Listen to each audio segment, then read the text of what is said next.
आज हम पढ़ेंगे बीपीएससी 143 ब्लॉक 1 का यूनिट 2 फ्रेमवर्क्स फॉर एनालिसिस। तजिए के लिए फ्रेमवर्क्स, जैसा कि कल हमने पढ़ा था development of state politics in India, Hindustan के अंदर रियासतों की तरक्की किस तरीके से पॉलिटिकल डेवलपमेंट हुई है या तरक्की हुई है इंडिया के अंदर अलग अलग जो रियासतें हैं। जैसे कि हमें पता है कि पॉलिटिकल साइंस जो है एक ब्रॉड फील्ड है, पॉलिटिक्स जो है इसके अंदर डिफरेंट इदारे आते हैं, ऑर्गेनाइजेशन आती हैं, अलग अलग प्रोसेसेस हैं, इश्यूज एंड चैलेंजेस हैं। तो ये एक काफ़ी ब्रॉड फील्ड है। तो इसको स्टडी करने के लिए आज जिस टॉपिक को हम स्टडी करेंगे, मतलब एक इस तरह का फ्रेमवर्क या इस तरह का खाका या नक्शा कहा जाए जिसके थ्रू हम हिंदुस्तान की जो अलग अलग स्टेट्स हैं, अलग अलग रियासतें हैं, उनको उनकी स्टडी करना और किस तरीके से, मतलब अगर यहाँ पे कुछ इश्यूज आएंगे, चैलेंजेस आएंगे और किस तरीके से उनको हल किया जाएगा और उनको हल करने के लिए स्पेसिफिक फ्रेमवर्क का इस्तेमाल होगा। ये ज़रूरी नहीं है कि हिंदुस्तान के लिए एक अलग से फ्रेमवर्क बनाया जाए जिसके थ्रू जो है इसको स्टडी किया जाए, बल्कि वही फ्रेमवर्क जो मुख्तलिफ स्कॉलरों ने, मुख्तलिफ अच्छे इल्म रखने वाले लोग जो सियासत को के तजर्बाकार हैं उन्होंने दिए हुए हैं। जैसे कि नेशनल पॉलिटिक्स को देखा जाए या इंटरनेशनल लेवल पे पूरी दुनिया में जो है बाकी बड़ी कंट्री जो अच्छी इकोनॉमिकली देखा जाए डेवलप्ड कंट्री है, जहां हिंदुस्तान से पहले डेवलपमेंट भी हुई, गवर्नमेंट वहां बनी, तो वो वाला फ्रेमवर्क जो है वो अलग अलग जो स्कॉलर हैं उन्होंने अलग अलग फ्रेमवर्क दिया है और बताया है कि अगर इश्यूज, चैलेंजेस एंड प्रॉब्लम किसी भी जगह आती हैं और किस तरीके से उनको हल करना है और वापस जो है पीस एंड सिक्योरिटी को मेंटेन करना है, लॉ एंड ऑर्डर को किस तरीके से मेंटेन करना है। अगर बगैर किसी भी फ्रेमवर्क के हम सॉल्यूशन निकालने की कोशिश करेंगे तो ये इसी तरीके से है जैसे कि एक अंधेरे में इंसान जो है हाथ पांव मारता है रास्ता ढूंढने के लिए। तो जैसे कल हमने देखा था कि अलग अलग स्टेट का हमने देखा कि किस तरीके से हिंदुस्तान आज़ाद होता है और आज़ादी के बाद जो है अलग अलग दहाइयों में, जैसे 50 से 60, 60 से 70, ये तकरीबन 60 साल के अरसे का हमने इसमें पॉलिटिकल एनालिसिस किया था कि किस तरीके से हिंदुस्तान आज़ाद होता है और उसके बाद स्टेट बनती है, रीऑर्गेनाइजेशन स्टेट का होता है, उसके अंदर स्टेट दोबारा से बनाई जाती है, लैंग्वेज के बेस पे रहता है, डिमांड होती है कल्चर के बेस पे, अलग अलग डिमांड है। और उसके बाद जो है जैसे गवर्नमेंट को या पार्लियामेंट को लगा कि कन्वीनियंसली जो है वो गवर्नमेंट को चला सके, तो उन्होंने कुछ स्टेट्स में से जो है उनका डिवाइड करके यूनियन टेरिटरी बना दिया गया, कुछ एक स्टेट की 2 स्टेट बना दी गई। वो जिस तरीके से मतलब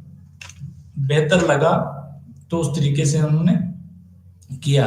लेकिन आज जो हमारा टॉपिक है, आज हमें एक इस तरह का फ्रेमवर्क, एक इस तरह का सिस्टम की को तज्जिया करना है, उसको देखना है कि किस तरीके का फ्रेमवर्क जो है हम अडॉप्ट करेंगे और सक्सेसफुल तरीके से हम हिंदुस्तान की रियासतों को, सेंट्रल गवर्नमेंट जो है हमारी मरकजी गवर्नमेंट है, उसको हम चला सकेंगे। तो यहाँ अगर देखा जाए तो कंटेंट में जो है मैंने ये कुछ एक चीज़ें रखी हुई हैं जिनके ऊपर हम डिस्कस करेंगे। तो उसमें सिस्टमैटिक फ्रेमवर्क आ जाएगा, उसके बाद हम देखेंगे मार्क्सियन फ्रेमवर्क आ जाएगा, कार्ल मार्क्स ने किस तरीके से मतलब देखते हैं ये कि स्टेट के अंदर, सोसाइटी के अंदर अपने टाइम में उन्होंने इस चीज़ को एनालाइज किया कि किस तरीके से यहाँ क्लास कन्फ्लिक्ट चल रहा है। इकोनॉमिकली किस तरीके से डिस्क्रिमिनेशन हो रहा है, अमीर लोग दिन ब दिन अमीर हो रहे हैं और गरीब के ऊपर जुल्म हो रहा है, और यही वजह है, इसी वजह से सोसाइटी के अंदर कन्फ्लिक्ट चल रहे हैं।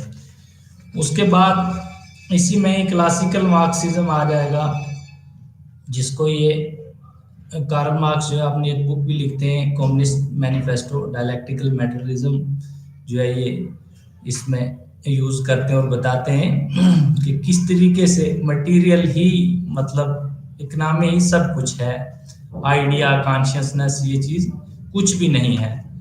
पूरी दुनिया में जो है सबसे अगर बड़ा देखा जाए तो इंसान ग्रीडी है, किसका, दौलत का ही, और जिसकी वजह से डिस्क्रिमिनेशन हो रहा है। तो क्लास सिस्टम है, यहाँ दो क्लास बनी हुई है, एक अमीरों की और दूसरी गरीबों की, कैपिटलिस्ट क्लास और लेबर क्लास की बात ये करते हैं। फिर न्यू मार्क्सिस्ट आते हैं इसी के अंदर, जो थोड़ा इससे हट के, थोड़ा अगर इसके अंदर जो ड्रॉबैक्स थी उनको थोड़ा हट के ये बात करते हैं और ये बताते हैं कि सिर्फ इतना ही नहीं बल्कि यहाँ और भी कुछ चीजें हैं जिन पे ध्यान दिया जाना चाहिए। उसके बाद पोस्ट मॉडर्निस्ट फ्रेमवर्क आ जाएगा।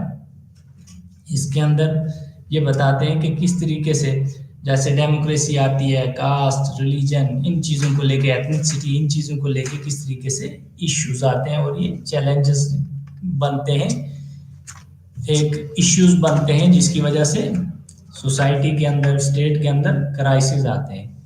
उसके बाद फेडरेशन बिल्डिंग फ्रेमवर्क आ जाता है, जिसके अंदर ये बताते हैं कि अलग अलग स्टेट्स जो है वो जब डिमांड करने लगती हैं ऑटोनॉमी के लिए, सिसेशन के लिए, अलग होने के लिए, तो किस तरीके से इस कंटेक्स्ट में भी हमें इन इश्यूज को और चैलेंजेस को रिमूव करना है। फिर सोशल कैपिटलिस्ट फ्रेमवर्क जो आ जाएगा, समाजी सरमाया जो है, इसमें किस तरीके से कन्फ्लिक्ट या इश्यूज आते हैं। फिर उसके बाद जो आता है फ्रेमवर्क टू स्टडी करने के लिए इलेक्शंस को, जैसे कि डेमोक्रेसी के अंदर अगर देखा जाए तो इलेक्शन जो है वो एक बहुत बड़ा रोल प्ले करता है, जिसके जरिए रिप्रेजेंटेटिव चुने जाते हैं, हुकूमतों में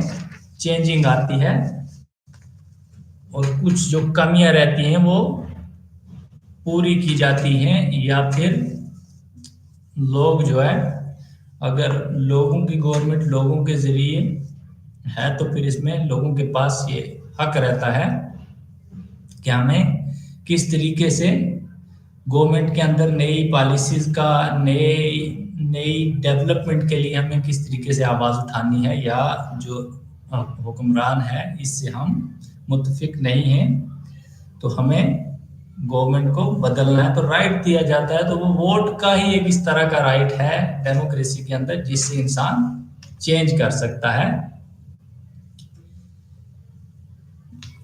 सारे सिस्टम को। तो हम सबसे पहले सिस्टमैटिक फ्रेमवर्क को देखेंगे। सिस्टमैटिक फ्रेमवर्क जो है स्ट्रक्चरल फंक्शनल मॉडर्नाइजेशन और डेवलपमेंट फ्रेमवर्क के नाम से भी जाना जाता है। ये 1970 के बाद जो है ये दो फ्रेमवर्क, जैसे स्ट्रक्चरल फंक्शनल मॉडर्नाइजेशन या डेवलपमेंट हम कहेंगे, ये उसके बाद काफ़ी डोमिनेंट हुए, काफ़ी स्टडी की जाने लगी।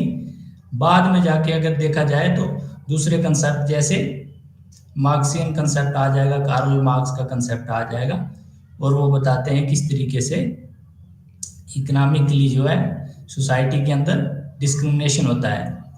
तो ये सिस्टमैटिक फ्रेमवर्क जो है, इसमें एक बहुत अच्छे थिंकर हैं जो एक किताब भी लिखते हैं अपनी, the politics of developing areas, 1960 के अंदर लिखते हैं, गैब्रियल अल्मान इनका नाम है, एंड जे.एस. कोलीमैन। तो ये इसके बेसिक्स फीचर्स कुछ बताते हैं। ये कहते हैं कि पॉलिटिकल सिस्टम जो है ये, इसके अंदर अलग अलग इंस्टीट्यूशन हैं, स्ट्रक्चर हैं, प्रोसेसेस हैं, और यही अलग अलग जो है स्ट्रक्चर एंड प्रोसेसेस जो है एक दूसरे के साथ इंटरेक्ट होते हैं, कन्फ्लिक्ट आते हैं, ऑटोमेटिकली जो है फिर ये एडजस्ट होते हैं, क्योंकि कोई भी चीज़ है अगर देखा जाए तो हमेशा एक जैसी नहीं रहती है। छोटी मोटी बातें, छोटा मोटा कन्फ्लिक्ट जो है चलता रहता है। तो ये अपने इस सिस्टमैटिक फ्रेमवर्क के अंदर ये बताते हैं कि ये इटसेल्फ खुद ही ये कोशिश करते हैं कि इसको एडजस्ट किया जाए और खुद ही इनका सॉल्यूशन किसी न किसी तरीके से निकालना है। ये प्रोसेसेस जो है कहते हैं कि सोसाइटी के अंदर, पॉलिटिकल सिस्टम के अंदर जाहिर सी बात है कि ये आते ही आते हैं। और उसके बाद अगर देखा जाए तो एक और इम्पॉर्टेंट थिंकर हैं रजनी कोठारी के नाम से, जिन्होंने लिखा हुआ है, एक अपनी किताब लिखी हुई है पॉलिटिक्स इन इंडिया, सियासत हिंदुस्तान के अंदर सियासत जो है। ये भी अलग अलग एरिया की स्टडी करते हैं। इन्होंने भी क्या किया है कि सिस्टमैटिक फ्रेमवर्क को जो है अपने इस तजर्बे के अंदर लाया हुआ है, और अलग अलग स्टेट्स के अंदर जो ग्रुप्स हैं, जो इश्यूज आते हैं, जो चैलेंजेस आते हैं, तो ये बताते हैं कि ये चैलेंजेस इश्यूज जो है इंक्लूड करते हैं, पॉलिटिकल पार्टीज भी आ जाती हैं, इसके अंदर कास्ट आ जाता है, रिलीजन आ जाएगा, लैंग्वेज आ जाएगा, लीडरशिप आ जाएगा, इलेक्शन है, उसके बाद प्रेशर ग्रुप हैं। ये सारी चीज़ें जो है कंसीडर की गई हैं इसके अंदर। पोल ब्रास है उसके बाद, और फिर ये बताते हैं कि मतलब इन्होंने कांग्रेस के ऊपर भी बहुत अच्छे से एनालिसिस किया है। जैसे कि हमने कल पढ़ा था कि हिंदुस्तान आज़ाद होने के बाद कांग्रेस का जो है एक बहुत बड़ा रोल रहा हिंदुस्तान की सियासत के अंदर, जिन्होंने तकरीबन 70 साल तक रूल किया हिंदुस्तान के ऊपर। ये एक चैलेंजेस फेज था जिसके अंदर काफ़ी परेशानियों से गुजर के फिर क्या करना था कि एक अच्छी स्टेट बनानी थी। अलग अलग जो छोटे छोटे यूनिट्स हैं, मान के चलिए जो स्टेट है वो कंट्री के साथ किस तरीके से जुड़ते हैं, रीऑर्गेनाइजेशन 1956 में होता है। तो इसी दौरान जो है और भी बहुत सारे इमरजेंसी लगती हैं और बहुत सारे इश्यू और क्राइसिस आते हैं। 2 पार्ट में कंट्री तकसीम होती है। और पहले अगर देखा जाए तो एक कांग्रेस जो है अरूज पे थी, एक अच्छी पॉलिटिक्स चल रही थी। लेकिन ये वही है जैसे कि हमने कल भी बात की थी कि सियासत के अंदर मेन इंटरेस्ट होता है। मेन इंसान जो है अपना मकसद के लिए काम करता है, इंटरेस्ट के लिए वो इंटरेस्ट होता है, चाहे पावर की लालच हो, पैसे की लालच हो, या फिर इंसान अपनी शोहरत चाहता हो किसी जगह। तो वो जब इस मकसद के लिए पॉलिटिक्स के अंदर काम किया जाता है तो फिर कहीं ना कहीं जब ये फुलफिल नहीं होता है तो एक दूसरे की राय जब नहीं मिलती है तो तब यहाँ चांसेस होते हैं एक दूसरे से अलग होने के। तो उसी तरीके से 1969 में जो है नॉन कांग्रेस गवर्नमेंट बनती है, तो उसके बाद आहिस्ता आहिस्ता जो है कांग्रेस वीक होना स्टार्ट होती है। तो इन्होंने यही एनालिसिस करके बताया हुआ है कि किस तरीके से कांग्रेस पार्टी जो है, ये नेपोटिज्म वाला सिस्टम भी इसमें आता है, फैमिली रूल वाला भी इसमें इन्होंने अच्छे से गौर किया है कि किस तरीके से फैमिली पॉलिटिक्स करती है। हमेशा रूलर हुक्मरान यही चाहते हैं कि हमने रूल किया तो आगे आने वाली हमारी नस्लें भी करें।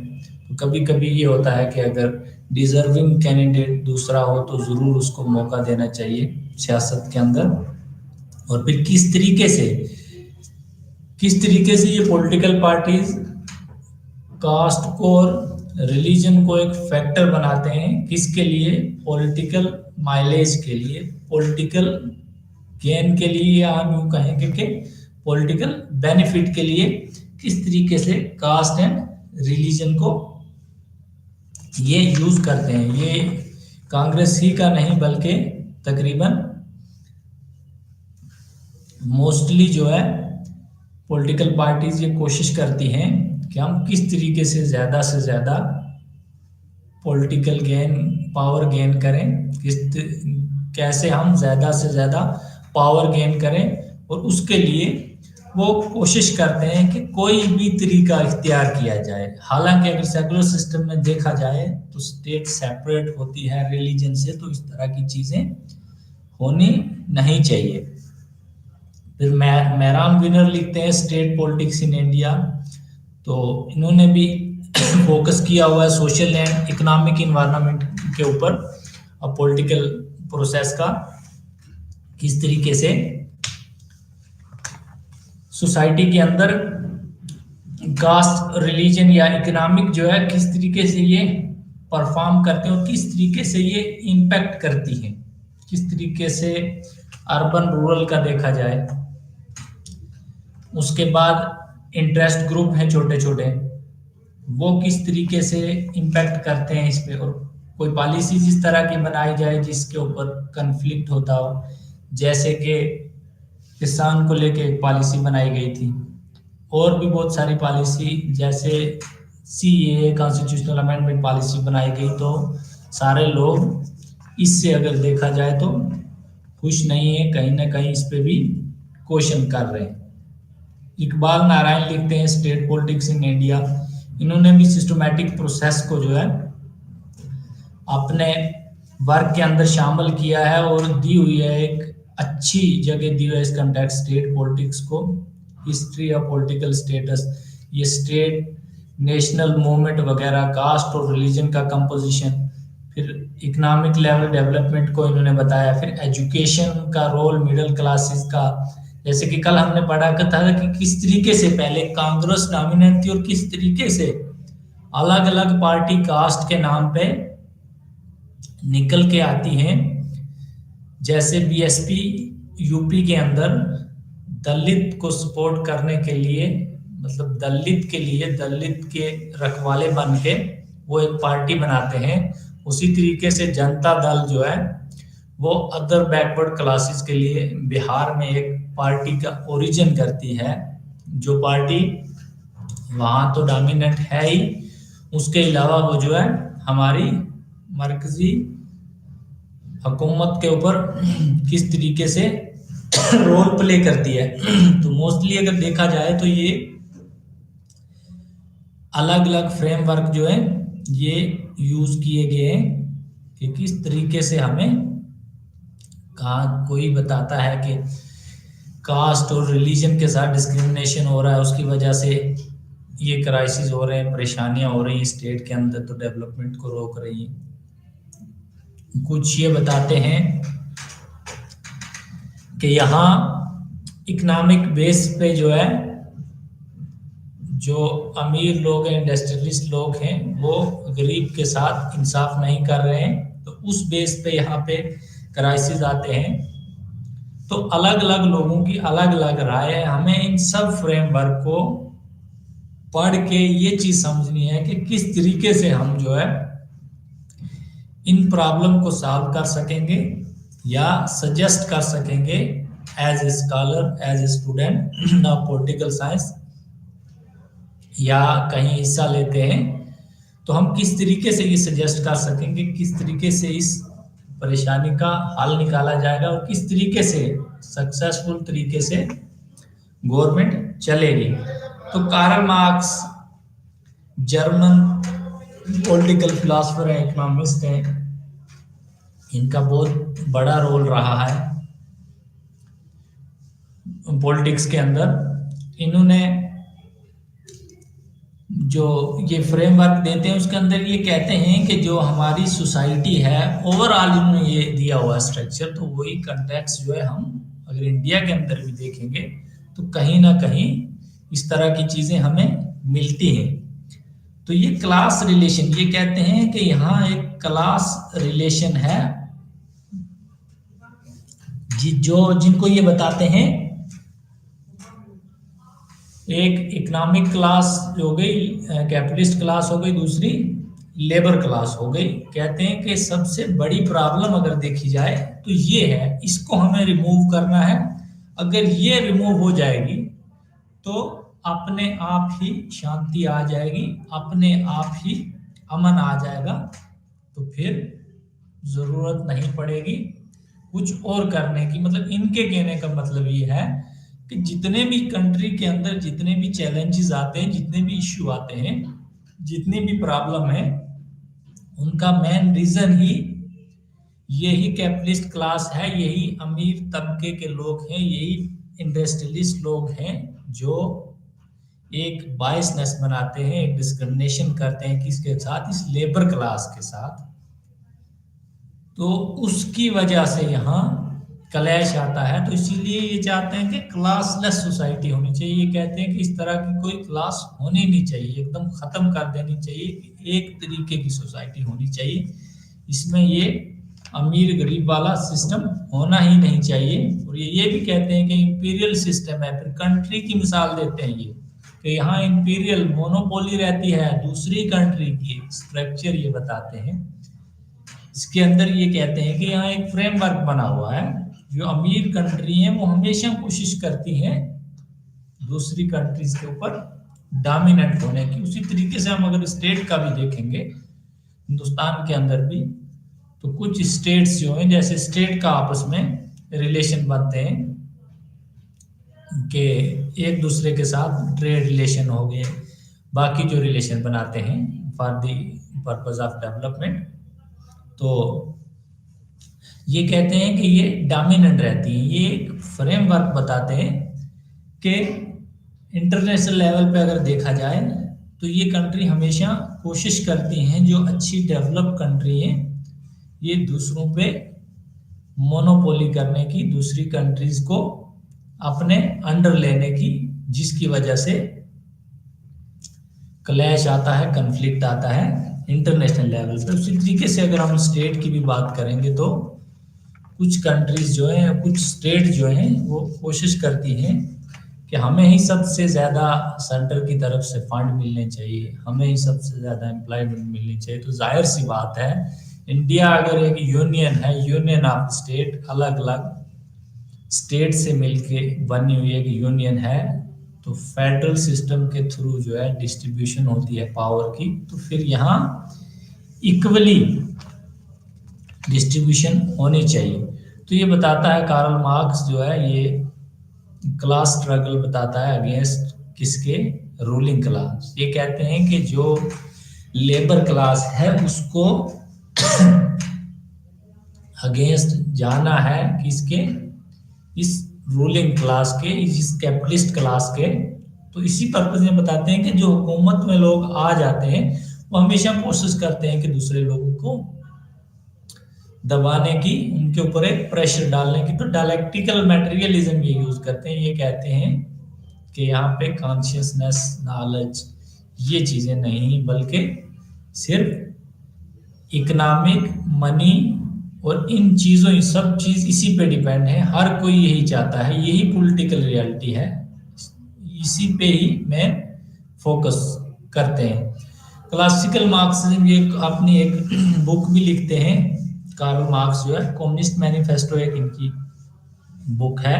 सुपर स्ट्रक्चर की बात करते हैं, बेस की, कि किस तरीके से ये कंट्री जो है, छोटी कंट्री से, छोटी जो रियासतें हैं उनसे सारा माल इकट्ठा करके, और बड़ी कंट्री, अमीर कंट्री, और इन पे किस तरीके से कंट्रोल करती हैं इकोनॉमिकली।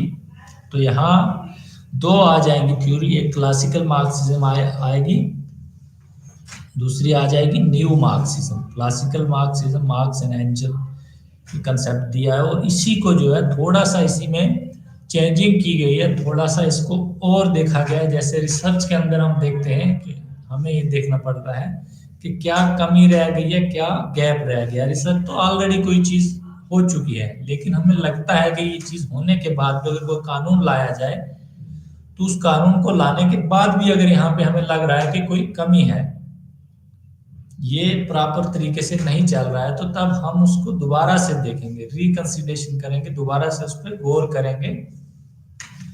तो उसी तरीके से ग्रामसी जो है ये एक थिंकर है इंटरनेशनल, तो इन्होंने इसमें एक और चीज ऐड की है। उन्होंने ये कहा है कि सिर्फ यही फैक्टर नहीं है, बल्कि इंसान को जो है सबल्टरन फ्रेमवर्क का ये इसमें इस्तेमाल करते हैं। कहते हैं कि लोग जो है वो उनके पास ऑटोनॉमी है, कॉन्शियसनेस है, वो उससे के अकॉर्डिंगली जो है डिसीजन ले सकते हैं, उसके अकॉर्डिंगली वो बता सकते हैं, खुद से ऑब्जर्व कर सकते हैं कि क्या प्रॉब्लम है, किस तरीके से सोसाइटी के अंदर प्रॉब्लम आ रही है और किस तरीके से इन प्रॉब्लम को, पॉलिटिकल प्रॉब्लम को किस तरीके से हमें सॉल्व करना है। इनका नजरिया जो है, इनका कंसेप्ट इनसे हट के इस चीज पे जोर दिया गया है। उसके बाद आ जाएगा हमारे पास पोस्ट मॉडर्निस्ट वाला। पोस्ट मॉडर्निस्ट फ्रेमवर्क हमारे पास आ जाएगा। पोस्ट मॉडर्निस्ट फ्रेमवर्क में जो है ये कहते हैं ग्लोबलाइजेशन आता है, उसके बाद डेमोक्रेटाइजेशन आता है, डिसेंट्रलाइजेशन आता है, आइडेंटिटी बेस, इस तरह की कुछ कास्ट, रिलीजन और आइडेंटिटी, एथनिसिटी को लेके नई सोशल मूवमेंट शुरू होती हैं। जैसे हमने देखा था कि हिंदुस्तान के अंदर भी अलग अलग तरह की मूवमेंट स्टार्ट हुई, किसानों को लेकर मूवमेंट स्टार्ट होती है, दलित की मूवमेंट स्टार्ट होती है, मुस्लिम की मूवमेंट स्टार्ट होती है। उसके बाद अगर हम देखेंगे तो अलग अलग एरिया जो है वो अलग अलग डिमांड करते हैं अपने हिसाब से। कोई ऑटोनॉमी के लिए करता है, कुछ को स्पेशल स्टेटस चाहिए है। तो इसके अंदर जो हम पढ़ेंगे पोस्ट मॉडर्निस्ट फ्रेमवर्क है, तो ये मेन जो बेस है इसका, तो ये कहता है पोस्ट मॉडर्निस्ट, ये बताता है इसके अंदर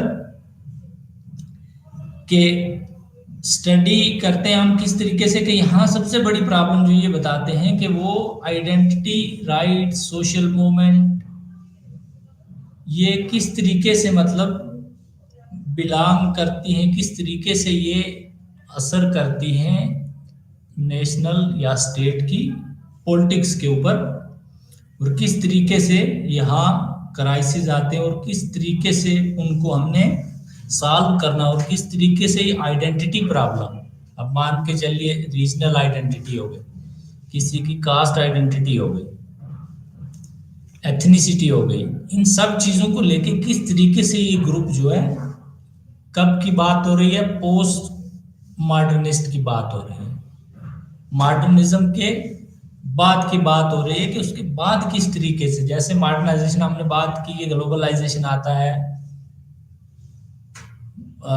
कोल्ड वार खत्म होने के बाद इंटरनेशनल लेवल पे अगर देखा जाए तो कंट्रियों ने इकोनॉमिक पर्पस हो गया, सोशल हो गया, या डेवलपमेंट पर्पस से किस तरीके से इंटरकनेक्टेडनेस शुरू की एक कंट्रीज की दूसरी कंट्रीज के साथ, किस लिए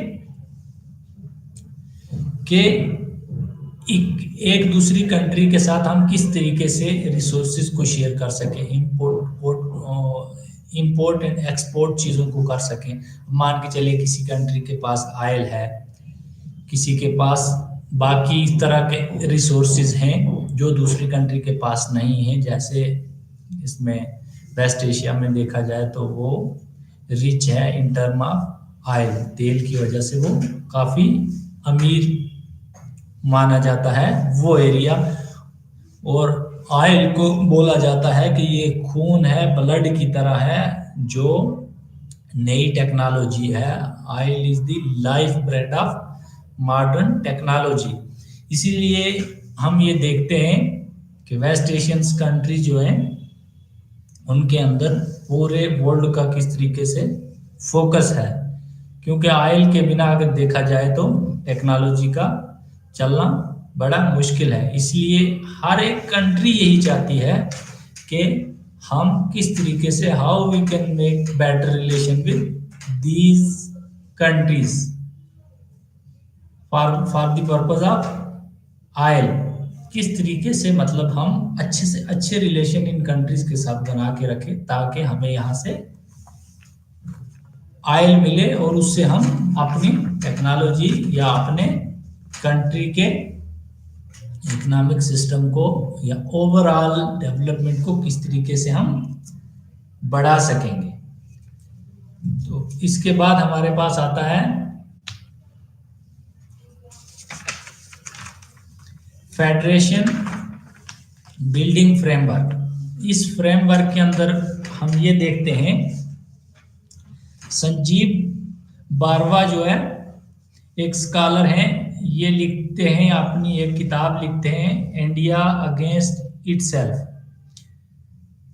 खुद हिंदुस्तान जो है अगेंस्ट है। इसमें ये चीज बताते हैं कि नेशन स्टेट है यहाँ पे, लेकिन यहाँ पे जो स्टेटों को अलग अलग स्पेशल स्टेटस दिया गया है।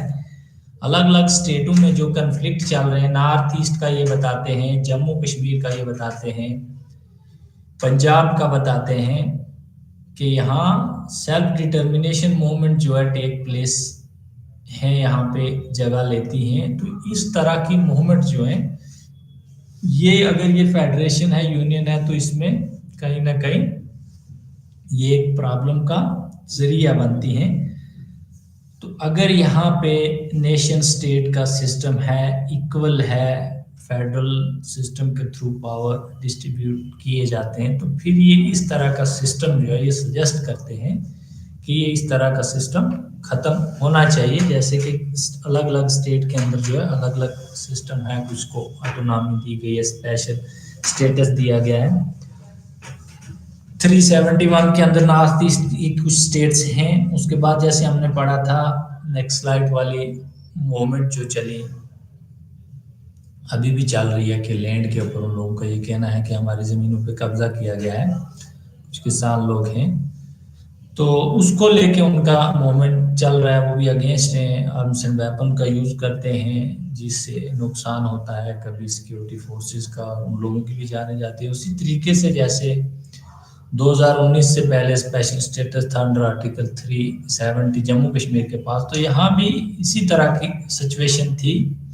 अभी भी इसको हटाने के बाद 370 को और 35A को हटाने के बाद अभी भी अमन उस तरीके का नहीं आया, लेकिन ये गवर्नमेंट का या पार्लियामेंट का ये कहना था कि इसको हटाने के बाद जो है शायद यहाँ पे अमन आ जाए, शायद यहाँ पे बेहतर तरक्की हो पाए। तो उसके बाद बहुत सारी चेंजेस भी यहाँ पे आए और अभी भी गवर्नमेंट पूरी कोशिश कर रही है कि इस तरीके से हमें यहाँ पे पीस को बिल्ड करना है। तो वही हम देखते हैं इस फ्रेमवर्क के थ्रू किस तरीके से पीस को हमें बिल्ड करना है।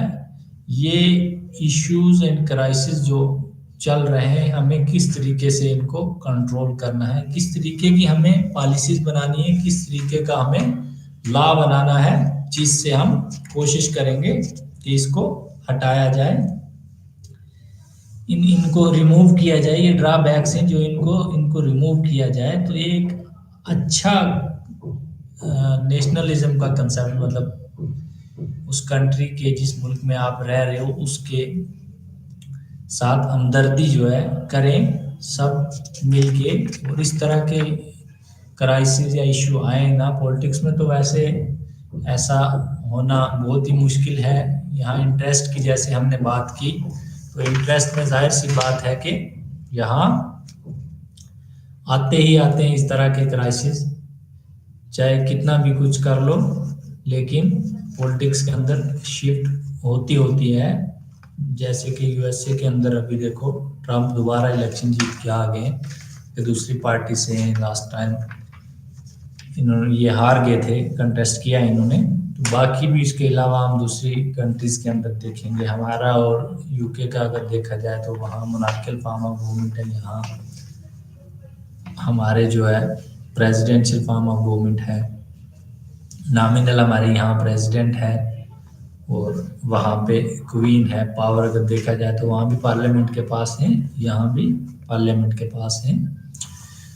तो कहने का मतलब कि चेंजिंग जो है वो आती है। इश्यू एंड क्राइसिस जो है वो तो लाजमी है, सियासत के अंदर, पॉलिटिक्स के अंदर हमेशा आते ही आते हैं। लेकिन इन फ्रेमवर्क्स जो है, ये जो तज्जिया है, इससे मैन हमें क्या पता चलता है कि किस तरीके से ये आ सकती है। अगर ये इंसान के माइंड में पहले से ये चीज़ें होंगी, पहले से पता होगा, तो जाहिर सी बात है कि एक अच्छे लीडर को, एक अच्छे रूलर जो होगा, उसको इन सब चीज़ों का कंसेप्ट होना बहुत ज़रूरी है। भले कि यहाँ वो वाला कंसेप्ट नहीं है जो प्लेटो देते हैं, फिलासफर किंग वाला, कि आपको यहाँ बहुत सारी स्टेजेस से गुजर के जाना है, उसके बाद जो है आप जाके एक अच्छे फिलासफर बनोगे, फिलासफर किंग बनोगे, तब आपको माना जाएगा कि you will be all and all, आप ही सब कुछ होंगे, क्योंकि आप वो स्टेजेस पार करके जा रहे हो, वो एजुकेशन के स्टेजेस पार करके जा रहे हो, जिसमें आपको ये सारी चीज़ें सिखाई जाएंगी। वो तो एक आइडिया ही था, रियल फॉर्म में तो वो आया नहीं। यहाँ तो एजुकेशन क्वालिफिकेशन इस तरह की रखी नहीं गई है, बल्कि कुछ अदर क्वालिफिकेशन है। तो कहने का यहाँ मतलब यही है कि एक अच्छे लीडर को, एक अच्छे पॉलिटिशियन को ये चाहिए है कि वो इन चीज़ों से जुड़ा रहे अच्छे से, तब जाके ये सारी प्रॉब्लम सॉल्व हो सके। तो सोशल कैपिटल फ्रेमवर्क ये देते हैं, इसमें ये बताते हैं कि किस तरीके से, मतलब सोसाइटी के अंदर कन्फ्लिक्ट, सिविक्स लाइफ के अंदर जो है एथनिक कन्फ्लिक्ट, आशुतोष जो है ये अपनी बुक लिखते हैं, ethnic conflict and civics life, Hindu and Muslim in India.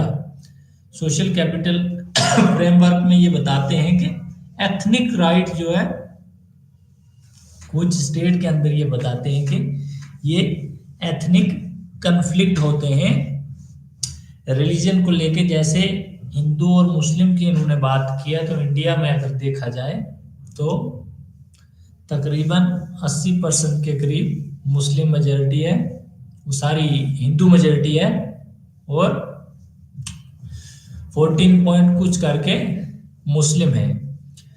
तो जाहिर सी बात है, इंडिया जहाँ एक लार्जेस्ट डेमोक्रेटिक कंट्री मानी जाती है, अलग अलग सिविलाइजेशन है, अलग अलग रिलीजन है, कास्ट है, अलग कलर के लोग रहते हैं, तो वहाँ इस तरह के इंसिडेंट हुए हैं।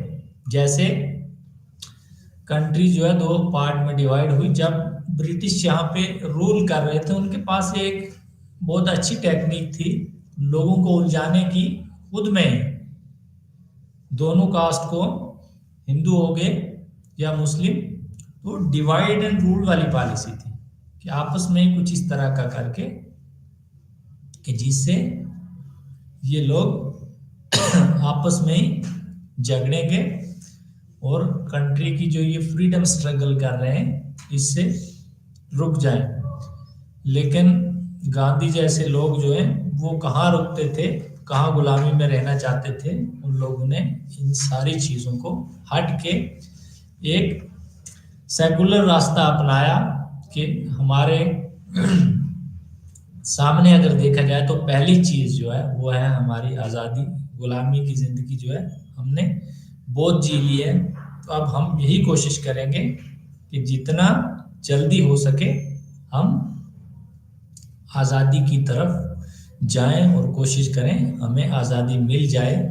इसीलिए उन्होंने कहा था कि हमारा अपना कल्चर, पहनना, खाना पीना, इन चीज़ों को जो है अडॉप्ट किया जाए, पहना जाए, और वेस्टर्न कल्चर के वो खिलाफ थे। और उन्होंने बाहर भी जाके आप देखा, साउथ अफ्रीका में जो है किस तरीके से वो उनके साथ एक डिस्क्रिमिनेशन होता है, केस लड़ने के लिए जाते हैं, उसमें जो है उनके कलर को देख के किस तरीके से ट्रेन से बाहर निकाल दिया जाता है। लेकिन फिर भी उनके दिल में एक चीज़ थी कि we have to fight for right. जैसे कि सोक्रेट के टाइम में अगर देखा जाए तो किस तरीके से ग्रुप्स जो हैं यूरोप के अंदर, छोटे छोटे सिटी स्टेट जो बनी हुई थी, वो झगड़ रहे थे। तो रीज़न यही था, जो रूलर होते थे वो चाहते नहीं थे कि कोई दूसरा यहाँ आए और आके यहाँ रूल करे, बल्कि हम पावर में हम ही रहें। तो वो ट्रूथ एंड रियलिटी को उन्होंने बढ़ावा दिया। वो उन्होंने यही कहा कि सच्चाई जो है, इंसाफ जो है, वही सबसे बड़ी चीज है। और उसकी खातिर बाद में उन्हें पॉइजन भी लेना पड़ा, जहर भी लेना पड़ा, लेकिन सच्चाई को उन्होंने नहीं छोड़ा। इसीलिए हमेशा जो है यही कोशिश करनी चाहिए, ट्रूथ, रियलिटी और सच्चाई की तरफ जाना चाहिए। डेमोक्रेसी के अंदर ये तो जाहिर सी बात है कि इलेक्शन एक बहुत बड़ा रोल प्ले करता है।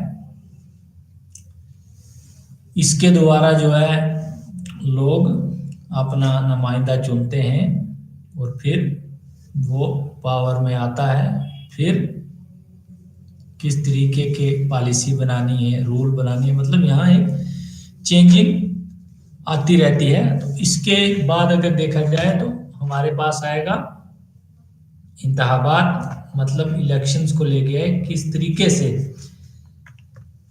वोट की राजनीति की जाती है, किस तरीके से इलेक्शन के दौरान कास्ट और रिलीजन को प्रोपोगेट किया जाता है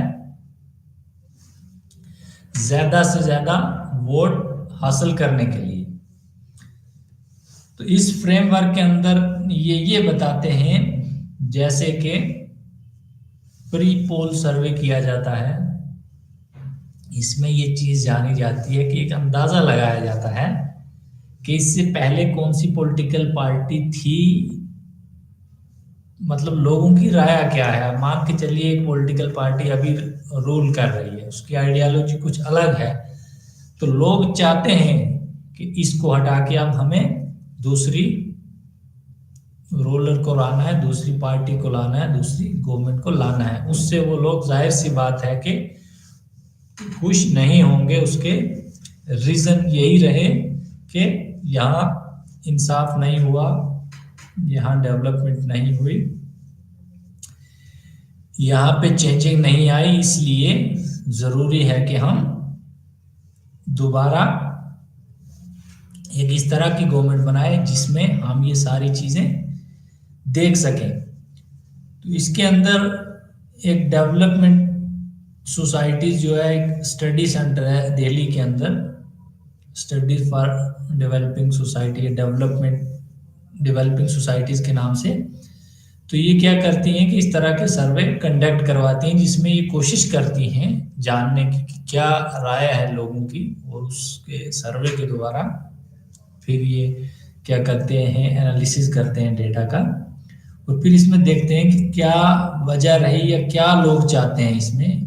क्योंकि मान के अब देखने की ये बात है यहाँ पे कि इंडिया जो है एक लार्जेस्ट डेमोक्रेटिक कंट्री है। तो we need to see what are the problem are there, how we can develop, how we can change if there are some issues, challenges and crisis.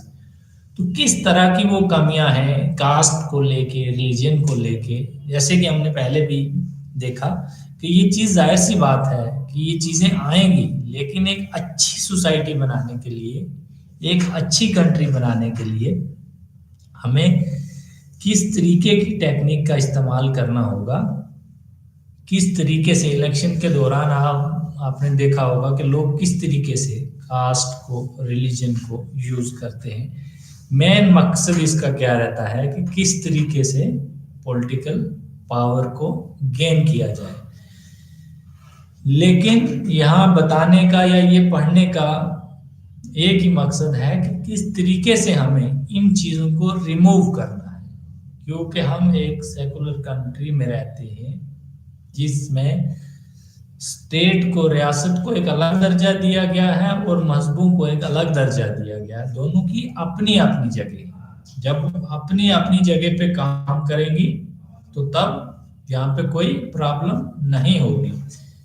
और यही प्रॉब्लम सोसाइटी के अंदर नस्ल के नाम पे, कौम के नाम पे जब आती हैं तो बड़ी बड़ी तरक्की जो है वो रुक जाती है। जैसे कि मॉब लिंचिंग का सिलसिला बहुत देर तक चलता रहा, थोड़ा कम हुआ।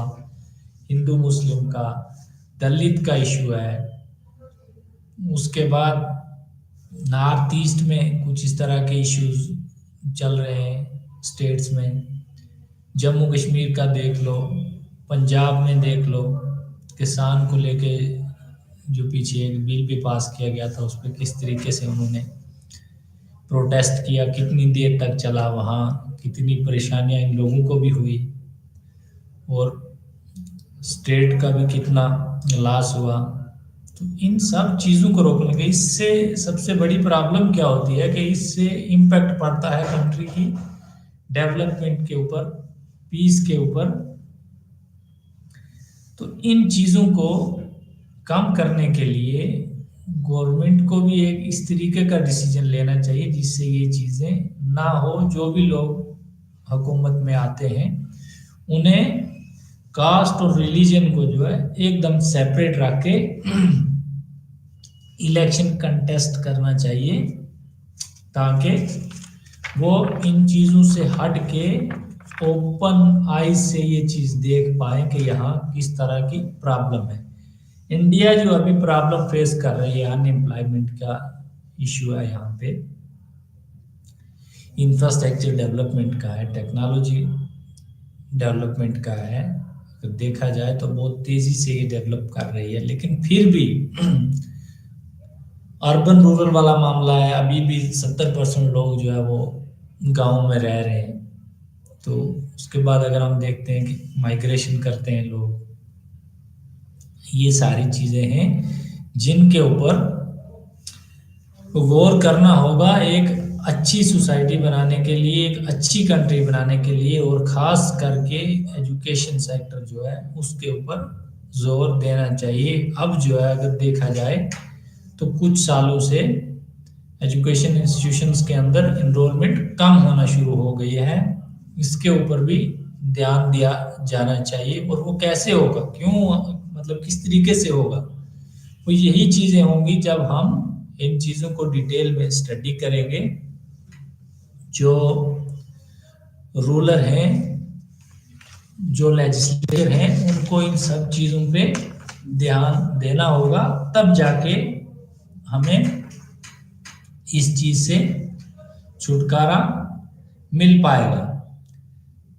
तो ये हमने देखा इंतखाबात के बाद जो है, मतलब किस तरीके से अलग अलग जो है पॉलिटिकल पार्टीज वो कास्ट को और रिलीजन को इलेक्शन में लाके पोस्ट मॉडर्निज्म में चेंजिंग आती है। किस तरीके से कास्ट और एथनिसिटी या रिलीजन जो है यहाँ एक बहुत बड़ा फैक्टर बनते हैं। जैसे मॉडर्नाइजेशन का कंसेप्ट, मॉडर्नाइजेशन क्या है, मतलब चेंज पुराने तरीके से एकदम, जैसे कल्चर का हो गया, लैंग्वेज का हो गया, इन सारी चीज़ों को लेके तो ये एक चेंज आती है। और इसके अपोजिट में है कंजर्वेटिव, वो जो चेंज नहीं चाहते हैं।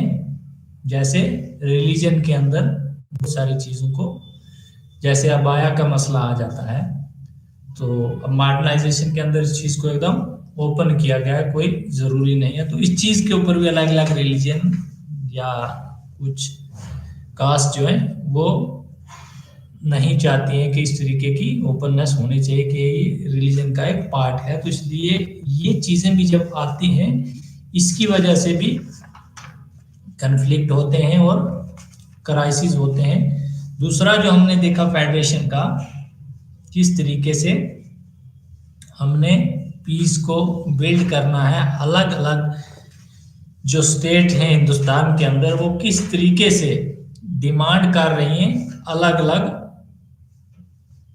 ऑटोनॉमी के लिए कुछ चाह रही हैं, हमें अलग से एक स्टेट की 2 स्टेट बनाई जाए, कुछ स्टेट का दर्जा दिया जाए। जैसे अगर हम प्रेजेंट इशू की बात करेंगे, अगर हम देखा जाए तो अभी भी कुछ स्टेट में इलेक्शन चल रहा है, कुछ में हुआ भी है, जैसे जम्मू कश्मीर में हुआ है।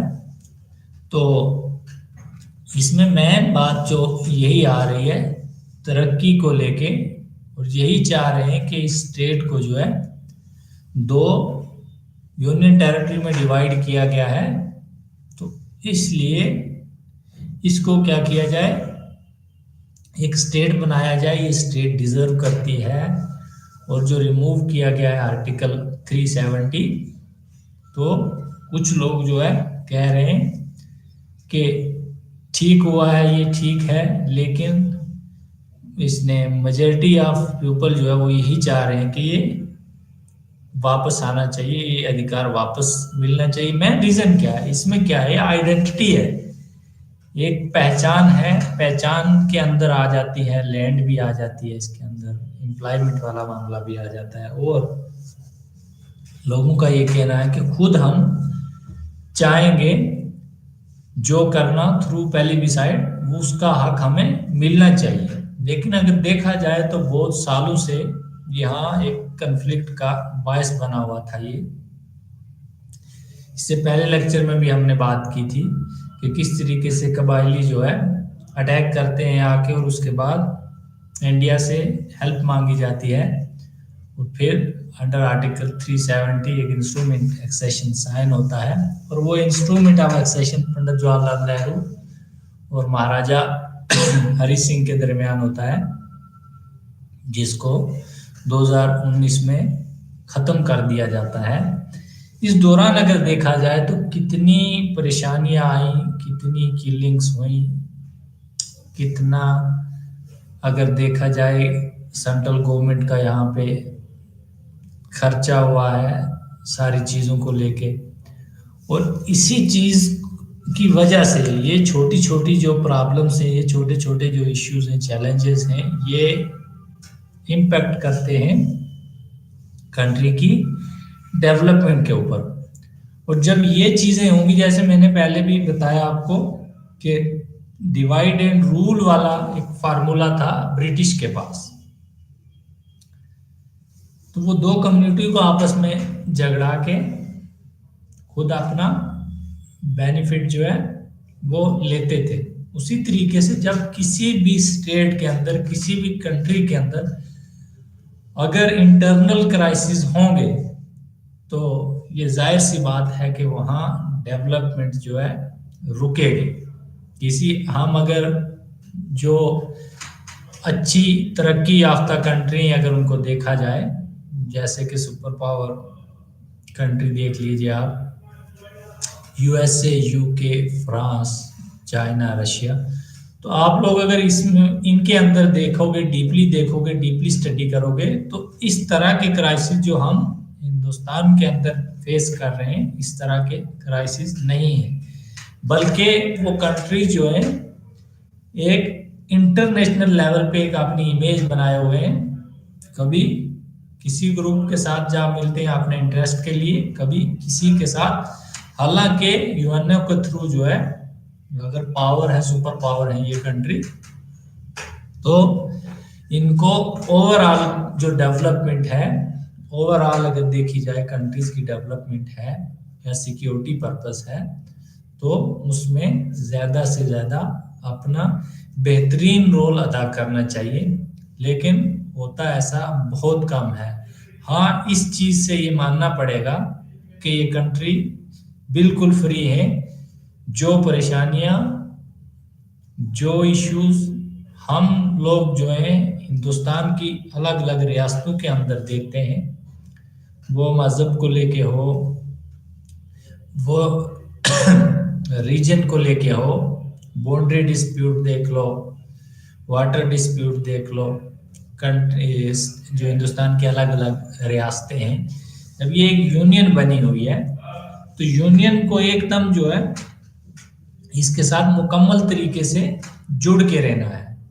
जब भी छोटा मोटा क्लैश भी आएगा तो उसका असर पड़ेगा सेंटर के ऊपर, और गवर्नमेंट को चाहिए कि वो इस तरह की पॉलिसीज बनाए और इस तरह के लेजिस्लेचर उनके पास होने चाहिए कि जो इन सारी चीज़ों से हट के काम करे और एक जो सेकुलर सिस्टम है उसको लागू करने की कोशिश करें। मेन हमारा आज का मकसद यही था कि किस तरीके से हमें जो है, कल स्टेट के बारे में हमने पढ़ा कि तरक्की किस तरीके से होती है, तो आज हमने देखा कि वो फ्रेमवर्क की कौन कौन से हैं जिनको हमने लागू करना है, लागू करके हमें इन स्टेट की जो है तरक्की करनी है। देखो पॉलिटिकल थॉट जो है वो थिंकिंग होती है, सोच होती है बड़े बड़े स्कॉलरों की कि किस तरीके से हमें स्टेट को बनाना है, किस तरीके से इसकी गवर्नमेंट होगी। 158 सिटी स्टेट के कॉन्स्टिट्यूशन की स्टडी करते हैं अरिस्टोटल, प्लाटो के शागिर्द जो थे वो करते हैं। तो उनके ये करने का मकसद क्या हुआ कि इन सब का जो है एक रिसर्च किया जाए, इन सब को अच्छे से डिटेल में एनालिसिस किया जाए, और एनालिसिस के बाद हमें जो है how best state we can create, किस तरीके से हमें एक बेहतरीन स्टेट का गठन करना है, एक बेहतरीन स्टेट बनानी है जो इन सब चीजों से फ्री हो। देखो फ्रेंच रेवोल्यूशन के बाद लिबर्टी, इक्वलिटी एंड फ्रेटर्निटी का कंसेप्ट आता है। उससे पहले अगर हम देखते हैं तो जैसे लिबरल्स डिमांड करते हैं कि मिनिमम रिस्ट्रिक्शन होनी चाहिए स्टेट की, जो लोगों के काम काज, इकोनॉमिक हो गया, पॉलिटिकल हो गया। उससे पहले फ्यूडल सिस्टम हम देखते थे, उसके अंदर क्या था, लैंडलॉर्ड लोग जो होते थे वो दूसरे लोगों पे जुल्म करते थे, और वही थोड़ा बहुत उनको जो है देते थे, जो कामकाज लोग करते थे उनको खाने के लिए, जितना खा के वो जिंदा रह सके। लेकिन जैसे ही वक्त के साथ टेक्नोलॉजी डेवलप हुई, सारी चीजें डेवलप होती गई, तो उसके साथ साथ चेंजिंग आती गई। सोशलिज्म आता है, मार्क्सिज्म आता है। जैसे कार्ल मार्क्स का फ्रेमवर्क हमने यहाँ पढ़ा भी, वो बताते हैं कि ये क्लास है, यहाँ पे क्लास बताते हैं कि ये वो क्लास हैं, दो क्लास, कैपिटलिस्ट क्लास और लेबर क्लास की बात भी करते हैं कि इनकी वजह से यहाँ पे सोसाइटी के अंदर कंफ्लिक्ट होता है, जो एक बायसनेस का एक जरिया बना हुआ है। तो इस बायसनेस को हटाने के लिए हमें किस तरीके का इस्तेमाल करना है, क्या चीज इस्तेमाल करनी है, तो वो कहते हैं एवोल्यूशन ऑफ क्लासेस। वो इन क्लास को एकदम खत्म करना चाहते हैं, इनको खत्म करके क्लासलेस सोसाइटी होनी चाहिए। मतलब ये अमीर गरीब वाला सिस्टम जो है ये खत्म हो जाना चाहिए, सबको एक जैसा हक होना चाहिए, सब एक जैसे जो है हक होना चाहिए, और एक जैसा कमाएंगे और खाएंगे और एक तरीके की लाइफ जिएंगे। लेकिन ऐसा होना मुश्किल है, डिस्क्रिमिनेशन है, ये मानते हैं, जरूर हुआ है और अभी भी चल रहा है। इंडस्ट्रियलिस्ट रिच लोग जो है वो अभी भी इस चीज को कर रहे हैं। तो उसी तरीके से ये फ्रेमवर्क जो है, जो कार्ल मार्क्स ने यहाँ पे बताया है कास्ट का, फिर बताते हैं कि कंट्रीज किस तरीके से जो है कि स्ट्रक्चर बनाती है, एक सुपर स्ट्रक्चर बनाती है, बेस रहता है, बेस में वो बताते हैं कि यही छोटी कंट्रीज जो है इनको बेस बना के और उनकी पूरी जो रॉ मटेरियल है सारी चीजें ये लेके और उनको ही दोबारा फिर डबल प्राइसेस में दिया जाए या उनके ही उस पर हुकूमत की जाए। तो किस तरीके से मतलब ये बताते हैं कि ये कन्फ्लिक्ट है। कुछ ने बताया इसमें कि जैसे सोशल फ्रेमवर्क है कि सोसाइटी के अंदर किस तरीके से छोटी छोटी कास्ट और रिलीजन जो है ये एक इम्पैक्ट करती हैं कंट्रीज की डेवलपमेंट के ऊपर। तो इसमें हमने एक बुक भी पढ़ी थी, संजीव बारवा की इंडिया अगेंस्ट इटसेल्फ। उसके बाद हमने कार्ल मार्क्स का देखा, कम्युनिस्ट मैनिफेस्टो ये लिखते हैं, और हमने बाकी जो स्कॉलर थे अलग अलग कंसेप्ट दिए हुए हैं, जैसे इलेक्शंस के रिलेटेड वोट की राजनीति को हमने देखा कि किस तरीके से डेवलपमेंट सोसाइटीज जो एक सेंटर है वो किस तरीके से सर्वे कंडक्ट करवाते हैं और इस चीज की कोशिश करते हैं कि किस तरीके से इन चीजों को, ये जो ड्रॉबैक्स जो कमियां आ रही हैं इनको किस तरीके से रिमूव किया जाए और किस तरीके से कंट्री के अंदर एक अमन और शांति लाया जाए। तो यही था आज का हमारा टॉपिक, जिसमें हमने डिटेल में इन फ्रेमवर्क का जो है एनालिसिस किया, और इससे हमें ये पता चला कि सोसाइटी के अंदर, कंट्री के अंदर इस तरह के इश्यू और चैलेंजेस जो आते हैं उन्हें फेस करना है, और उनके लिए किस तरीके से अच्छे एक्सपर्ट लोगों ने, अच्छे स्कॉलरों ने नेशनल या इंटरनेशनल लेवल के, उन्होंने किस तरीके से कुछ फ्रेमवर्क दिए हुए और कुछ इस तरह की चीजें बताई हैं कि जिससे हम जो है रिमूव कर सकें इन सारी चीज़ों को कंट्री की डेवलपमेंट के अंदर। और इंडिया की स्टेट्स का हमने देखा कि किस तरीके से अलग अलग कास्ट, रिलीजन या पॉलिटिकल पार्टीज जो किस तरीके से इम्पैक्ट करती हैं और किस तरीके से ये पॉलिटिकल पार्टीज जो है इनके ऊपर इम्पैक्ट करती है। तो शुक्रिया, यही था आज का हमारा टॉपिक।